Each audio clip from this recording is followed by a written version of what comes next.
Bulletin का आगाज अहम खबर के साथ। ऑपरेशन अज़्म इस्तेहकाम का फैसला अपेक्स कमेटी में किया गया। वज़ीर आला अली अमीन गंडापुर भी इजलास में मौजूद थे। वज़ीर दिफा ख्वाजा आसिफ का अपोजिशन को जवाब। कौमी असम्बली में इजहार ख्याल करते हुए बोले, पहले से नामुकम्मल ऑपरेशन को आगे बढ़ाने की मंजूरी दी गई। ऑपरेशन का फैसला काबीना में ला रहे हैं, ऐवान में लाएंगे। ये 9 मई वाले हैं और 9 मई वाले ही रहेंगे। खैबर पख्तूनख्वा में ऑपरेशन की मंजूरी के खिलाफ अपोजिशन का एहतजाज। सुन्नी इत्तेहाद कौंसिल के अरकान का स्पीकर डाइस का घेराव। केपी में ऑपरेशन नामंजूर के नारे। ऑपरेशन अज़्म इस्तेहकाम का फैसला अपेक्स कमेटी में लिया गया। गाली के साथ सियासत करना चाहते हैं, तशद्दुद के साथ सियासत करना चाहते हैं। ये आज भी 9 मई के मौक़िफ़ से नहीं हटे। आज भी ये 9 मई के ऊपर खड़े हैं। ये कहना कि फौज हमारी है, मुल्क हमारा है, शुहदा हमारा है, ये सब जालसाजी है।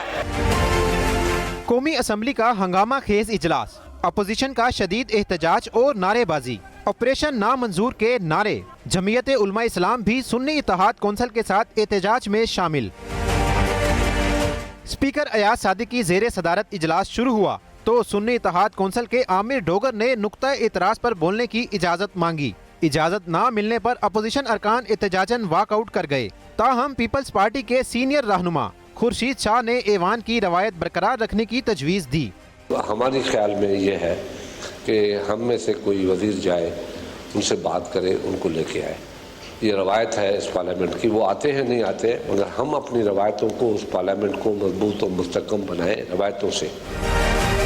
खुर्शीद शाह की तजवीज़ पर वफाकी वज़रा अपोजिशन को मनाकर ऐवान में लाए। डिप्टी स्पीकर ने माइक वज़ीर दिफा ख्वाजा आसिफ को दे दिया, जिस पर अपोजिशन ने शदीद हंगामा शुरू कर दिया। आप एक मिनट आप तशरीफ रखें, आपको दे रहे हैं। नहीं, ये आप चेयर के साथ जी आप स्टेटमेंट दें। सुन्नी इत्तेहाद कौंसिल और जमीयत उलमा इस्लाम फे के अरकान ने स्पीकर डाइस का घेराव कर लिया और केपी के ऑपरेशन नामंजूर, स्पीकर गर्दी नामंजूर के फलक शगाफ नारे लगाए।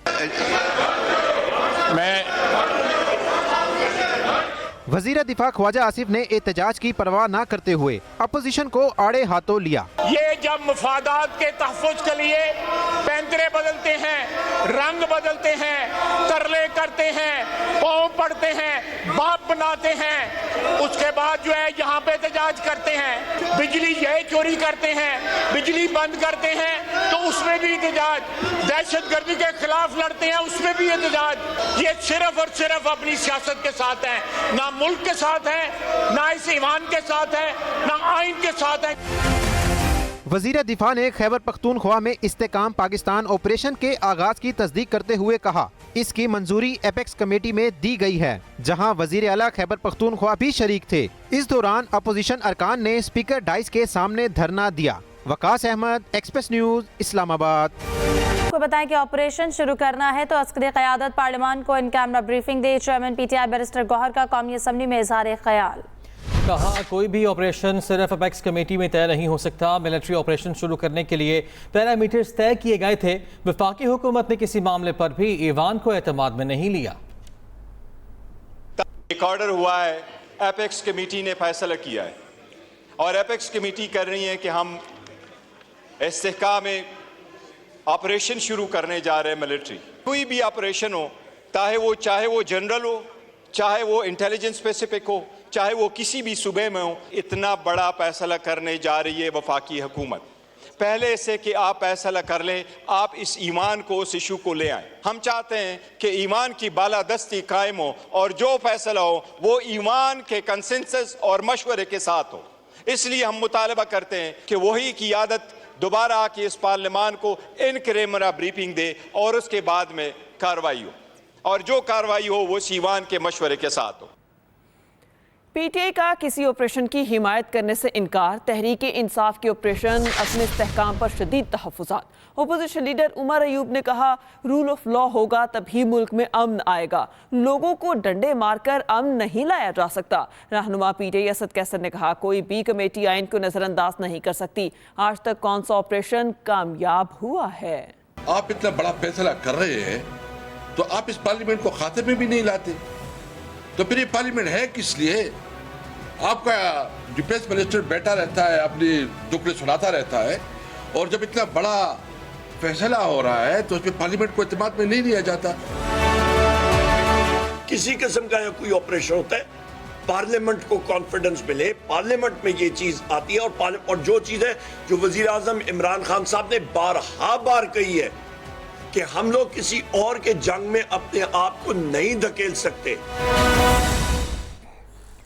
एपिक्स कमेटी इनके वज़ीर आला ने कोई एतराज़ नहीं किया। वफाकी वज़ीर कानून ने अपोजिशन को जवाब देने के लिए मोर्चा संभाला। कहा, हम in camera national security committee बुलाएंगे। मेरा वज़ीर आज़म नाराज़ होकर बाहर नहीं, दरमियान में बैठेगा। वज़ीर कानून की सवात वाक़े पर करारदाद मंजूर। वज़ीर दिफा बात कर रहे थे, जिस तरह का रवैया रखा गया, आप कहते हैं कि जी आपको कॉन्फिडेंस में नहीं लिया गया। कैसे कॉन्फिडेंस में लिया जाए? सुनने को आप तैयार नहीं है। वज़ीर दिफा रेलेवेंट आदमी है, वो खड़ा हुआ है, उसने बात की, आपने एक लफ्ज़ नहीं सुना। कल एपिक्स कमेटी, ये वही एपिक्स कमेटी है जो आपकी हुकूमत के दौर में रिवाइज हुई थी। उस एपिक्स कमेटी के एक्स ऑफिशो मेंबर्स हैं, बाय नेम मेंबर कोई नहीं है। उस एपिक्स कमेटी में आपके वज़ीर आला मौजूद थे। उन्होंने इस ऑपरेशन के हवाले से एक एतराज़ नहीं किया, क्योंकि ये पाकिस्तान की बका और तहफ़्फ़ुज़ की बात है। हम यहाँ पे national security committee in camera बुलाएंगे और आपसे ये भी वादा है, आपकी तरह नाराज हो के वजीर आजम बाहर नहीं बैठे होंगे, मेरा वजीर आजम बीच में बैठेगा। जमीयत उलमा इस्लाम फे और पाकिस्तान तहरीक इंसाफ हुकूमत के खिलाफ एक पेज पर कौमी असम्बली में भरपूर अपोजिशन का किरदार अदा करने पर इत्तफाक। खैबर पख्तूनख्वा में अमन अमान की सूरत हाल पर तशवीश का इजहार किया गया। सूबे में अमन के लिए सियासी जमातों के किरदार अदा करने पर भी इत्तफाक हुआ। कहा, फौजी ऑपरेशन किसी मसले का हल नहीं है। वफाकी बजट को IMF बजट और अवाम दुश्मन करार देकर मुस्तरद कर दिया गया। असद कैसर की मौलाना फजलुर रहमान से मुलाकात, सियासी सूरत हाल पर भी तबादला ख्याल हुआ। आइंदा किसी सियासी हिकमत अमली तय करने के लिए कमेटी बनाने का भी फैसला हुआ है। हुकूमत ने पीपल्स पार्टी के तमाम मुतालबात मान लिए हैं। तरक्याती फंड्स और पंजाब में इंतजामी अहदों पर पीपल्स पार्टी को तरजीह दी जाएगी। नून लीग और पीपल्स पार्टी के दरमियान मुज़ाकरात का एक और दौर। दोनों सियासी जमातों की मुज़ाकराती टीमों का इजलास खत्म। नदीम अफजल चंद ने कहा, खुश असलूबी से बातचीत हुई। पीपल्स पार्टी चाहती है कोई इंतकाम का निशाना न बने। काफ़ी हद तक बातें हो चुकी हैं। आपको बताएं कि नदीम अफजल चंद ने कहा कि खुश असलूबी से तमाम बातचीत हो चुकी है और पीपल्स पार्टी चाहती है कि कोई इंतकाम का निशाना न बने। काफ़ी हद तक बातें हो चुकी। खुश असलूबी से मामला आगे चले हैं। पंजाब के मामला में जो पीपल्स पार्टी को स्पेस के इशू पे, जिसमें लोकल पार्टीज इलेक्शन में डिस्कस हुए और एडमिनिस्ट्रेशन पॉइंट ऑफ व्यू से हम चाहते हैं कि गवर्नेंस का मॉडल एक बेहतर बनाया जाए।